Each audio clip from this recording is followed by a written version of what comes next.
माँ गंगा देश की पतित पावनी एवं जीवनदायिनी नदी है, जो प्राचीन काल से भारतीय जनजीवन की श्रद्धा एवं निष्ठा का केंद्र रही है। भारतीय संस्कृति के 5 महत्वपूर्ण स्तंभ रहे हैं: गणेश, गायत्री, गीता, गौ और गंगा। गंगा देव सरिता है, जो प्राणी मात्र के कल्याण के लिए धरती पर अवतरित हुई है। ज्येष्ठ शुक्ल दशमी को गंगा धरती पर अवतरित हुई थी। पौराणिक ग्रंथों में माता गंगा के अवतरण की अनेक कथाएं मिलती है। पृथ्वी पर गंगा को लाने का श्रेय राजा भगीरथ को दिया गया है। इक्ष्वाकु वंश में एक दानी चक्रवर्ती राजा सगर हुए थे। इन्होंने एक अश्वमेध यज्ञ किया था और घोड़ा छोड़ा था। यह सतयुग की घटना है। इंद्रलोक के देवराज इंद्र को भय हुआ कि यदि राजा सगर का अश्वमेध यज्ञ सफल रहा तो उनका सिंहासन जा सकता है। अतः उन्होंने यज्ञ के अश्व को चुराकर कपिल ऋषि के आश्रम में लाकर बांध दिया। तदनंतर राजा सगर के 60,000 पुत्र अश्व को खोजते हुए कपिल मुनि के आश्रम में पहुंचे।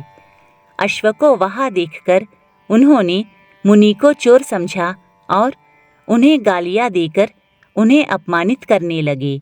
इससे कपिल मुनि क्रुद्ध हो गए और उनके शाप से वे सभी 60,000 पुत्र भस्मीभूत हो गए।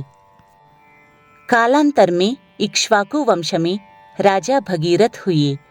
राजा भगीरथ के कोई संतान नहीं थी।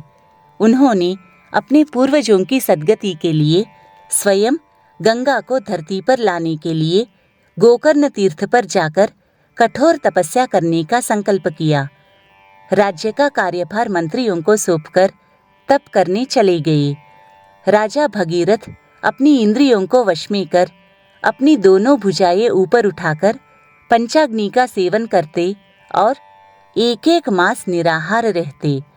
इस प्रकार 1000 वर्ष तक घोर तपस्या करने पर सृष्टिकर्ता ब्रह्मा जी उन पर प्रसन्न हुए।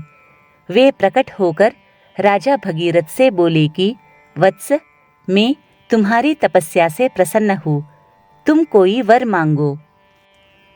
इस पर भगीरथ ने कहा, प्रभु, यदि आप मुझे वर ही देना चाहते हैं तो मेरे पूर्वज महाराज सगर के 60,000 पुत्रों के उद्धार के लिए देव सरिता गंगा का जल प्राप्त हो। चतुरानन ब्रह्मा जी ने तथास्तु कहकर उन्हें वरदान दे दिया। साथ ही कहा कि स्वर्गलोक से गंगा के गिरने के वेग को धरती सह नहीं पाएगी, अतः तुम शिवजी की भी आराधना करो ताकि वे अपनी जटाओं में उसे रोककर उसकी गति को मंद कर सके। तदनंतर भगीरथ ने घोर तपस्या कर शिवजी को भी प्रसन्न कर लिया। स्वर्ग से गंगा का इस प्रकार पृथ्वी पर अवतरण हुआ। इसके पश्चात गंगा शिवजी की जटाओं में रुककर धरती की ओर बहने लगी, पर मार्ग में एक विचित्र घटना घटित हुई।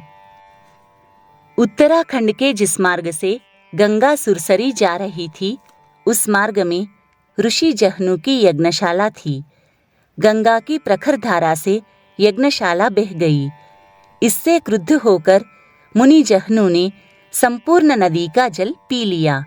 यह देखकर भगीरथ और अन्य देवताओं ने ऋषि जहनु की स्तुति करने लगे। तदनंतर ऋषि जहनु प्रसन्न होकर अपने कान के छिद्रों से पुनः गंगा को प्रकट कर दिया। इस कथा के आधार पर गंगा का नाम जाह्नवी भी पड़ा। इस प्रकार राजा भगीरथ की यह कठोर प्रयोजना पूरी हुई। माँ गंगा तब राजा भगीरथ के पीछे पीछे चली और अनेक तीर्थों में होकर गंगा सागर में समाकर रसातल में प्रविष्ट हुई। वहां सगर पुत्रों की भस्म राशि पर अपनी पावन जलधारा छोड़ी और राजा सगर के 60,000 पुत्रों की परलोकगत आत्माओं को शांति मिली और वे उच्च लोक को प्राप्त हुए। माँ गंगा मोक्षदायिनी एवं जीवनदायिनी सरिता है। जब व्यक्ति मृत्यु की ओर उन्मुख होता है तो उसके परिजन उसके मुख में गंगा जल की बूंदे और तुलसी पत्र रखते हैं ताकि उसे मोक्ष की प्राप्ति हो सके। गंगा जल हिमालय की अनेक जड़ी बूटियों में बहकर आने के कारण आरोग्यवर्धक भी है।